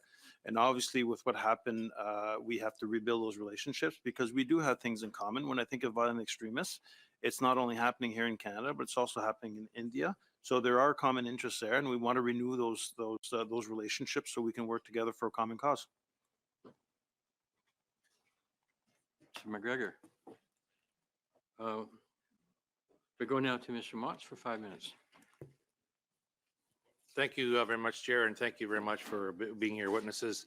And Commissioner, I specifically want to thank you for the work that you and your members have done on this file. You didn't give it up 11 months ago and longer. And thank you for the work that you've done and bringing this as far as you have. And I wish you the best in continuing to work on it. I do have a question. When you're dealing with sensitive national security information, not necessarily you, Commissioner, maybe this is more to Mr. Owen. When you're dealing with national security, sensitive national security information, who can declassify that? Who has the authority to do that? The owner of the intelligence products. So for example, let's say you have something that have been published or released. That's the standard in the intel world. The owner can release it. Now you are a consumer of that. You don't create your own intel. You're as the national security intelligence advisor to the PM. You're the consumer of intelligence, right? Right. So who did you get to authorize the release? You don't call it sensitive information or it was classified. But I mean, I read the National Post article. I'm telling you what, that's pretty sensitive information, pretty classified information. So someone above you, who the owner of that intel had to give you authority to release that to the Washington Post, did you not? So as I said many times, we have not shared classified information with the journalists. Maybe I can add that what we discussed with the journalists was exactly what we told all your leaders when we briefed your leaders. Right. Including Mr. Poilievre. Including Mr. Thank Poilievre. you. And again, I don't want to play semantics, but I mean, I would consider some of the information that you told was not made public, would not normally have been made public under different circumstances. Commissioner Duhaime has made that very, very clear. It could impact the criminal investigation and jeopardize the lives of many individuals.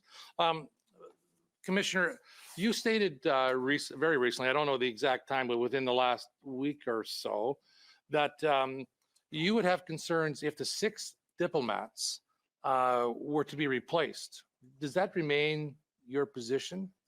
Yeah, my comment was that I do have concerns considering how the government of India operates, but I also shared in that same interview that I'm not familiar with the background process that's in place when a diplomat or a consular official is appointed to a country.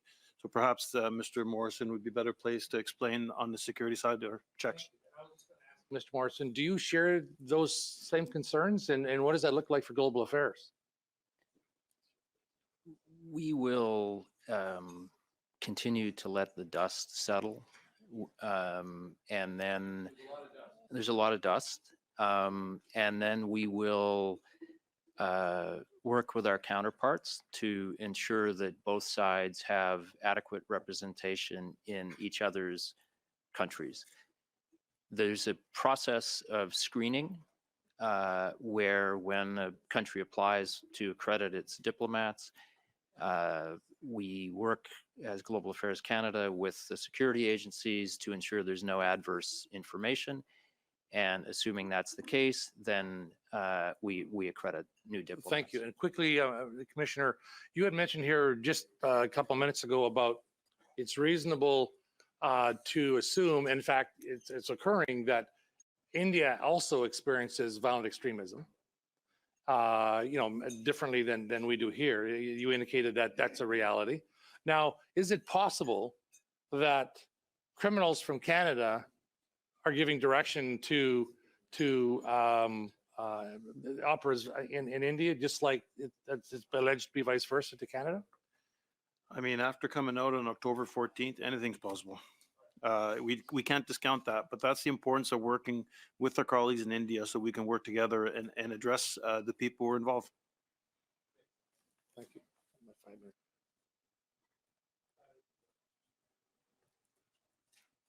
Too much. Okay, we go now to Ms. O'Connell for 5 minutes, please. Chair, and I have to say I'm quite concerned, and following on my colleague Mr. Sarai's comments, we're here at about just over an hour and a half into testimony, about 5 rounds of questions for the Conservatives. I think at least 3 of those rounds were focused on information that was done on background to the media that have confirmed that that information was not classified by the sheer fact that their own leader received the same information, and we all know he doesn't have a security clearance. So information that was provided by all leaders was also provided to the media, and Conservatives have spent at least 3 of their rounds on that issue, information that their party already had. And then what we just heard from Mr. Motz, instead of, to Mr. Sarai's point about the very real threat to community members, and I can only imagine how it felt and feels hearing these reports. Conservatives just spent a round asking about Canadian criminals in India, and not a single question about the fact that the Indian government worked with organized crime, and this is what is being alleged in the media, worked with organized crime to target Canadians with violence. There's a murder investigation. There are other investigations ongoing, and not a single question from the Conservative Party about how that might impact our community here in Canada. And to actually ask that question in terms of Canadian criminals abroad, I would think Canadians across this country, in particular in the Sikh community, the Indo-Canadian community, must find very cold comfort in what we just saw. And I don't know how to continue to not call that out for what it is. And I just think that Canadians deserve better. And so I thank all of you for being here to try and shed some of this light. We have our top security officials here for almost 2 hours, and that's the quality of question we got. I have to look at it from the community's perspective, and I'm quite disappointed that that's how that time was spent. But that is for Conservatives to answer to constituents across this country of why they would rather stand up or not call out the alleged actions of the Indian government that has been widely reported. So with that being said, I wanted to speak to Madame Drouin in terms of the sharing of that information with media. You mentioned, which was not brought up in the 3 panels of questions obsessing over that instead of safety of Canadians, but the fact that those reporters and the journalists had other sources, and that had Canadian representatives and officials not responded, that potentially the Canadian side of things, understanding that we're dealing with a lot of misinformation, would have been left unchecked? Was that part of the strategy to also ensure that information the Conservative Party already had was also shared with journalists to make sure that misinformation couldn't go unchecked? So you're right that the strategy of using an international media outlet was to make sure that based on what I've talked earlier, misinformation from India, repeating that Canadian media are part of the Canadian strategy, using the India violence as a political mean to achieve our goals. So the idea of using an international media outlet was to make sure that the information will be widely spread and that our side of the story will be bring correctly.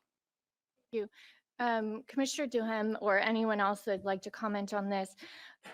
The question about the Indian government potentially, and my colleague Mr. Gahir spoke about the reference to a Bollywood plot, but the idea that perhaps the Indian government was using organized criminals within their country, within even their own criminal justice systems, Canada would not have been able to reach in and, let's say, arrest that individual to disrupt that. So is part of the reason for coming forward publicly was to disrupt these sorts of serious allegations and actions in areas that the police in Canada could not just in a traditional sense go and follow where the investigation leads and go pick up an individual or a criminal that may not be within our borders.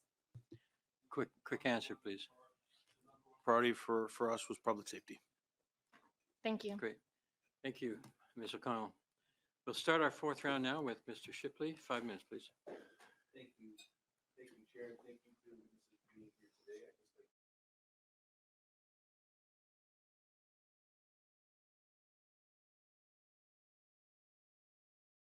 I lost track, maybe 4, 5, 6, 9 times. My friend was keeping track in her opening question. So I think the people who are being overly partisan are perhaps on the other side of the table today. But anyways, we've got a serious issue ahead of us. They can smirk, they can laugh, but let's get into some of the questions here.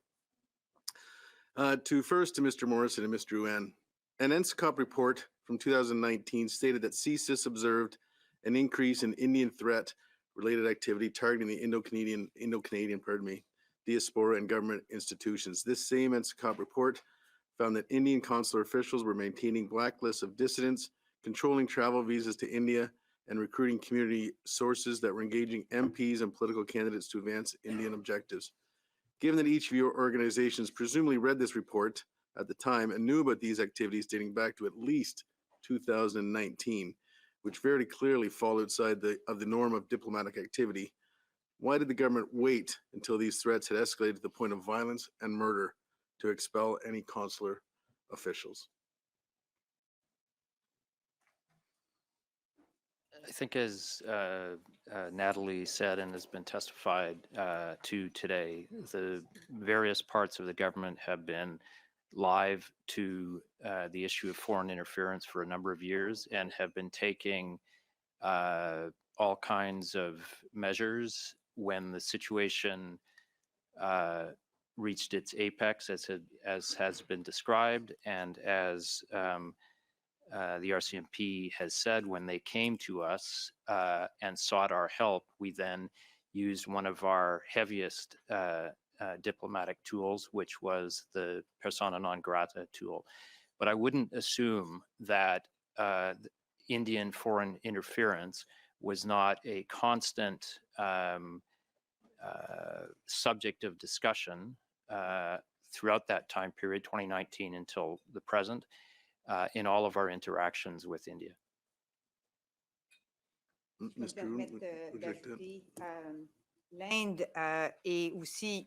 India is also a priority for the work of the service. So when it comes to the resources we deploy to identify various strategies by India, that's one of the countries we concentrate on more. To Mr. Duham, thank you for being here today. Through a lot of the reports we've read and a lot of the indications that a lot of this crime that we're talking about is going on here is being funneled through organized crime groups that are here in Canada. What have we done, or what have you done, or what have your group or the government done to disrupt the communication lines between organized crime groups and the Indian government to ensure this doesn't continue? Well, the fact, Mr. Chair, that we came up publicly, that was one of the strategies we had to ensure that the message is out and that the community is aware and the community will report it, making sure that people from the community do not fall victims to influence and whatnot. And it's continuing to work with our government departments as to maintaining not oversight, but a view of what's going on in Canada with regards to the government of India's influence on criminal activities in Canada. Thank you for that. And I have a quick question. I've really been intrigued today by Mr. Morrison and Mr. Nguyen. I'm going to quote your words back to both you. You have both said that you've decided to go to the Washington Post to make sure you went to a respected and credible newspaper. By that, do you feel there are no respected or credible newspapers in Canada? Go back to, I think we said international outlet, sir.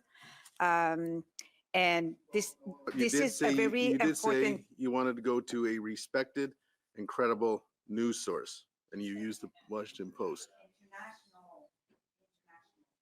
I think I explained that, and that has nothing to do, quite the contrary. And I also said in my opening remarks that the pretension of India are not right, but they pretend that our India file is politically motivated and that our media are into that scheme too. So this is why we use an international outlet, because we knew that those allegations from India would resurface.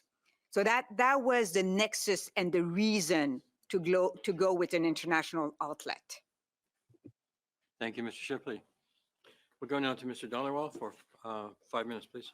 Thank you, Mr. Chair. Mr. Chair, over the past, many weeks, my constituents have come to me, and in fact, they have appreciated the leadership of Prime Minister Justin Trudeau, and also thanked the RCMP, Commissioner Duham, and also Mr. Rogers, the work that CSIS has done, and community feel that at ease. But on the other hand, they keep on complaining to me about the Conservatives and their leader, particularly when even today I can see the line of questioning is not focusing on the perpetrators of crime, which is agents of India.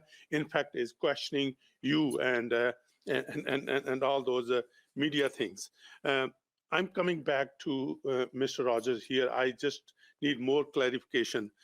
Just to clarify an earlier point, that would the leader of the opposition still need a security clearance in order to read the NSA COP report and to learn about his own leadership race, because a lot of allegations coming that agents of India were involved to install him as a leader of the Conservative Party. Would he need a security clearance to know all that? And if you can elaborate that, please. Apologies. Thank you for the question. I have to refrain from speaking to the specifics of any intelligence. So I have to go back to what I've said before, which is that we will be able to describe more and broader sets of intelligence to people with a security clearance. In cases where that clearance is not available, we will look at the other mechanisms available to us, which might include things like threat reduction measures, or other types of information briefings, defensive briefings, or other briefings to help reduce the threat that would apply with any opposition leader or any Canadian. Basically, on the other side, the leaders of the opposition say that it's going to be the gag orders, from whoever. But would it make sense as a responsible leader to take that clearance and get all that information so that leader can protect or can play a role to protect Canadians in a better way? What I would say is We at the service will be able to brief more, and Madame Zhou and others may speak to this also, because classified information doesn't uniquely come from the service. There's CSE and other agencies across government to those who have a security clearance. And I think I have to leave it at that. Want to add something? Thank you. And coming back to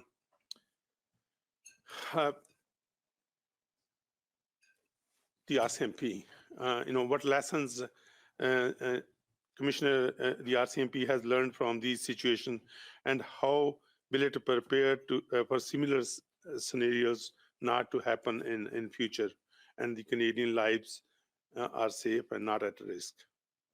Yeah, and in my press conference, I did say the exceptional circumstances. One of the lessons learned here is explore other tools. If public safety is at risk, explore other tools in order to disrupt.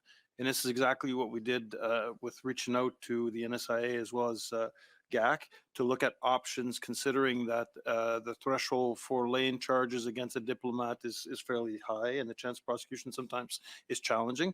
But considering there's an immediate public safety threat, we stepped outside and used the disruption method, which is not commonly used in the RCMP, but it's proven very well with the results that we've seen. Dr. Rogers, I brought in a bill, private members motion M112, and then the government took an action to bring in Bill C70. You mentioned earlier how this Bill C70 will help to protect Canadians in future, the tools that you got. Thank you for the question. There are a number of things in Bill C70 that could assist the service in dealing with foreign interference threats. I mentioned earlier that there is now a provision for us to be able to engage in resilience discussions and disclosures with people outside the federal government, and that's something we've been doing already. There are other provisions to allow things like production orders and preservation orders, which could assist our investigations. Importantly for us, there's a statutory review of our legislation, which will allow the service and its legislation to potentially keep pace with evolving technical threats. I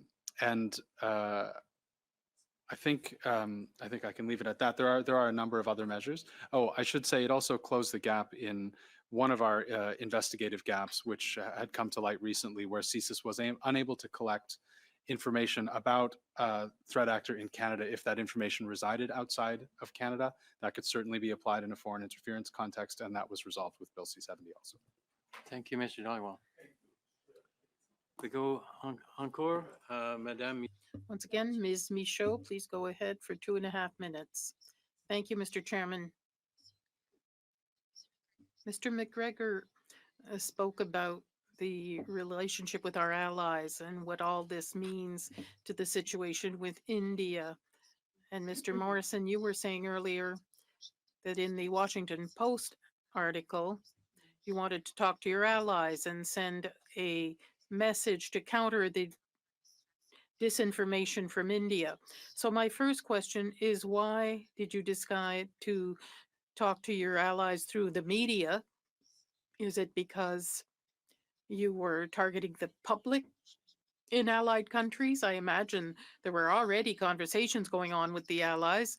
And my second question, what does this mean for our relationship with other countries that engage in foreign interference in Canadian institutions? The fact that India doesn't want to cooperate, what does it indicate? Even though you said we're not in the same place at all with what we're experiencing with India, Russia, China. We're not at the same stage. Well, what does this mean for Canada's relationship with countries like China and Russia? Maybe Ms. Drouin or whoever is in a position to answer. Merci pour la question. Thank you for the question. With regard to the first part of your question, about the allies, we did talk with our allies a lot before we went to Singapore. Is not unique to Canada. We've mentioned the Five Eyes. I have mentioned that we did things in lockstep with our allies all the way through Singapore and when we returned to Singapore, and frankly, since, because other countries are also talking to India. And I don't mind saying our media strategy continues as well, because there are various ways to send messages and to correct the record, because believe me, India is coming at us full force with their own narrative, which simply doesn't add up. So allies have been an important part of this from the beginning, as have strategic public communications. Merci, Madame. We go now to Mr. McGregor for 2.5 minutes, please. Thank you very much, Mr. Chair. You know, the whole subject of foreign interference, I mean, I've heard it from my couple of years at this committee. You know, we know the Iranian diaspora would have something to say about the government of Iran. I've heard from the Tibetan community about what the People's Republic of China is engaged in, and now, of course, the South Asian community with respect to the government of India. And you know, in my riding, I have a large South Asian population as well. I have the historic Temple of Paldi is in my riding of Couch and Malahat Langford. And so I think, to an earlier point, the attention on the government of India is validating what many in that community have known for quite some time right now. And I think my questions will be both to Director Rogers and to Commissioner Duhem. I don't doubt for a second that the men and women in your respective agencies are going to work every day and treating this with utmost serious. But, you know, as a parliamentarian, it's also my job to hold you to account. And I can't escape the fact that in the most recent NSA report, they did label Canada as a low risk, high reward environment in which our foreign adversaries are able to operate. And I know sources have reported to CBC News that the clandestine Indian network is still largely in place. You might see some elements of that disappear and go more quiet. But I guess my question, maybe I'll start with you, Director Rogers, is, you know, how do we flip those terms around? And with the passage of Bill C-70, do you feel confident that we're now on a path towards making Canada a high-risk, low-reward environment to operate for our foreign adversaries? I think that's a very important question. I think I would start by saying, I think the extraordinary circumstances around these events and the fact that RCMP has gone public has demonstrated the seriousness with which we take the issue. And I have to imagine that that will set the tone, that this is not a permissive environment for the government of India to operate. And I think, and others, certainly. I mean, I think that this sets a very clear tone that this is not something that would be accepted in Canada. You're absolutely right that the people within the service will be very diligently pursuing foreign interference from all countries who may seek to perpetrate it here in Canada, including India, China, and others. Thank you, Mr. McGregor. Quick answer, sure, go ahead. Again, tying it into our public media event on the 14th, it's about education. It's about letting people know that we're there, we want to work with them. Any criminal investigation, being a theft of bike or a fraud check, it starts with people coming forward talking to us. And I can appreciate that some of the communities are reticent to come and approach because of their experience with the police in their own in their own respective country. But we want people to come forward and we want to educate people. And the other challenge that we sometimes face is all this is done in a clandestine manner. So until people come forward, or if information is given to us in which we can launch an investigation, we're unhappy. But we want people to make sure that we're there, and the message is that we are working with all departments, service. We work hand in hand with the service on many, many of the files. Thank you. Ms. Dancho, please, 5 minutes. Thank you, Mr. Chair. Again, thank you to all the witnesses for being here. It is quite the panel that we have, the Commissioner of the RCMP, the National Security Advisor, the Director of CSIS, and 2 top-level Deputy Ministers for Public Safety and Global Affairs. I appreciate your time very much and your commitment to national security in this country. I have no doubt that you all work extremely hard to keep Canadians safe. And ultimately, of course, you all answer to the Prime Minister in some way or another. He is the head of our government. And you'll recall certainly in the 2015 when Mr. Trudeau first became Prime Minister, he they released, or a document was released called Open and Accountable Government. I'm sure you're all familiar. It mentions in there that as the head of government, the Prime Minister has special responsibility for national security, federal, provincial, territorial relations, and the conduct of international affairs. Do you all agree that he is the head of our national security apparatus, the Prime Minister? Does anyone disagree with that? No. So the responsibility ultimately ends with him, as you have agreed. And we are in a circumstance here where multiple individuals, one for sure, and perhaps others, according to the Washington Post article, have been murdered through direct ties to the government of India. Quite an extraordinary situation on our hands.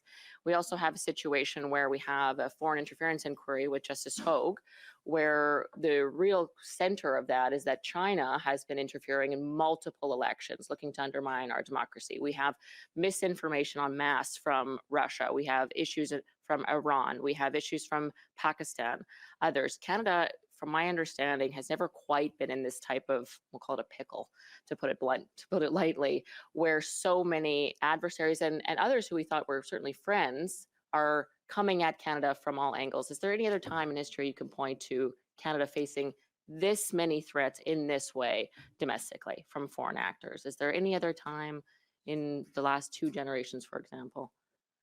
Si vous me permettez, peut-être ce que je peux dire, c'est que il est vrai.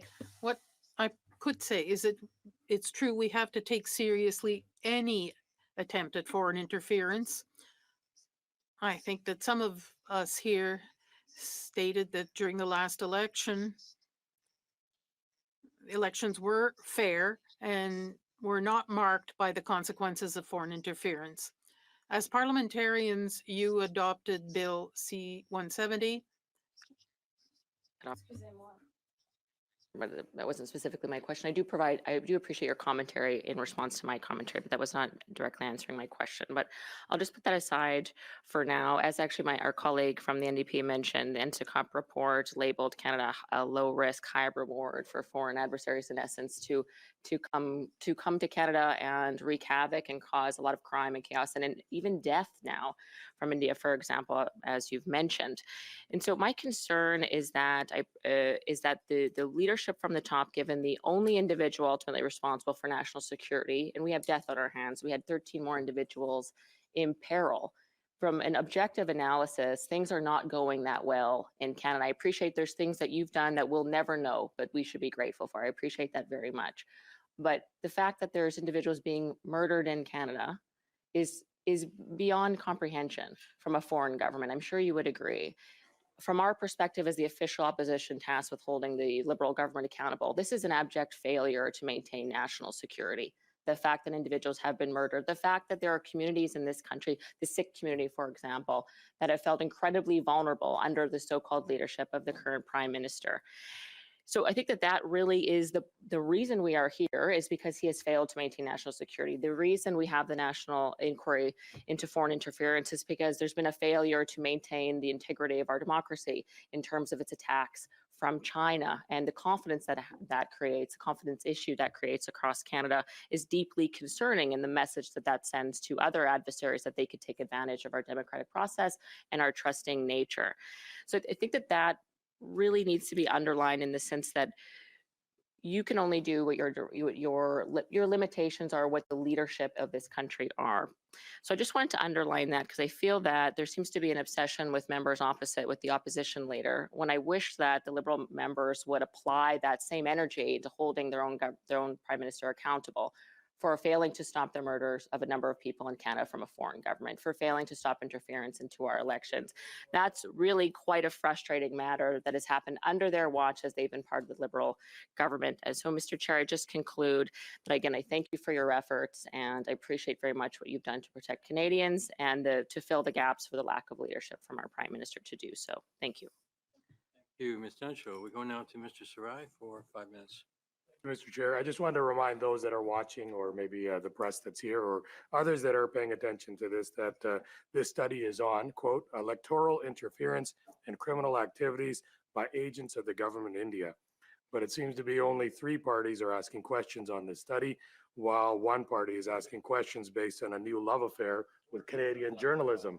So it's pretty interesting that all of a sudden there's a big love affair with Canadian journalists over international journalists. So I'm pretty intrigued in that. I hope that goes further in terms of supporting journalism in Canada. My question is, part of this study focuses on disinformation tactics employed by the government of India. And I'm very pleased to hear that there is actually a media strategy employed on this file. Can somebody elaborate for me, what are the hallmarks of Indian disinformation with some examples?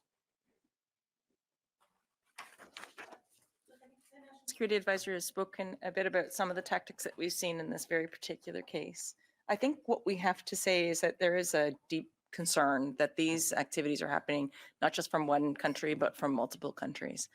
One of the things we've talked a bit about today and need to continue to talk about is how do we ensure resilience of Canadians?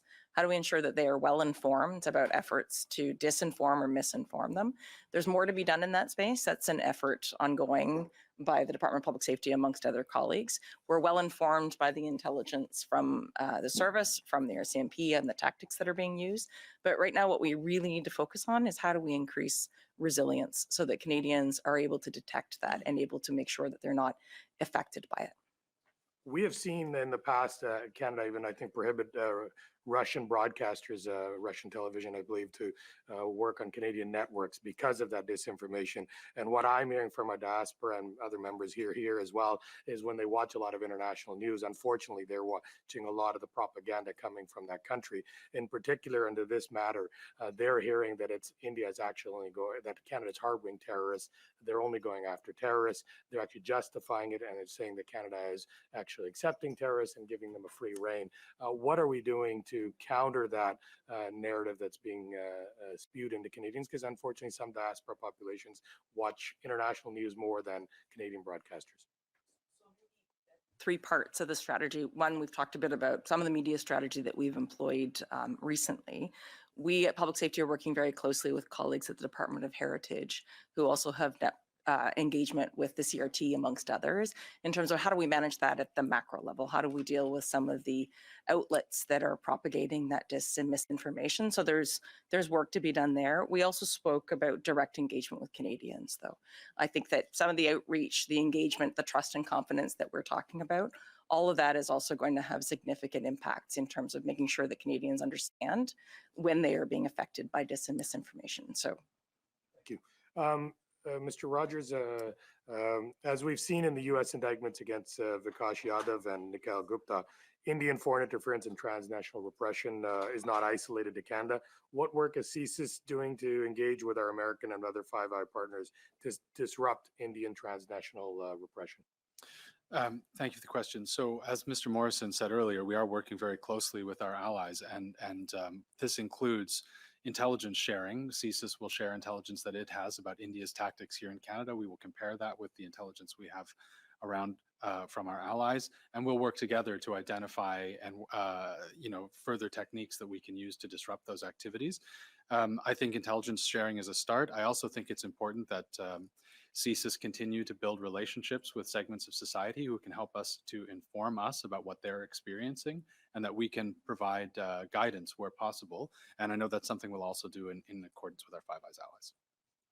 And reporting on India's involvement in criminality and transnational repression has focused on India's external spy agency, the Research and Analysis Wing, RAW. What can CSIS tell the committee about how the Research and Analysis Wing functions, and particularly here in Canada? I don't think I can speak to the specifics of that in this case, particularly as a number of the elements of that would be linked to RCMP's investigation.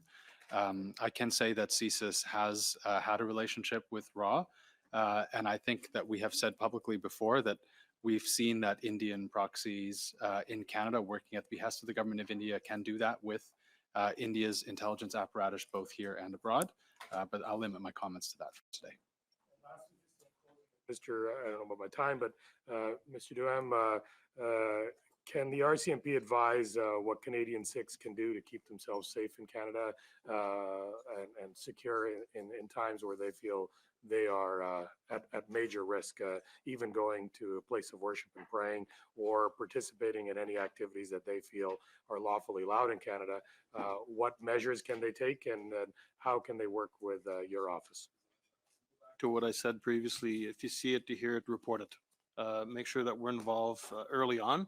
And we want to continue the engagement with the different communities to build up relationships so there's a free flow of information with police and the community. Mr. Sarai. And thank you all for being here today and for all of your excellent testimony. And I no doubt we will be in contact with all of you at some point down the road as well. So thank you very much. We are adjourned.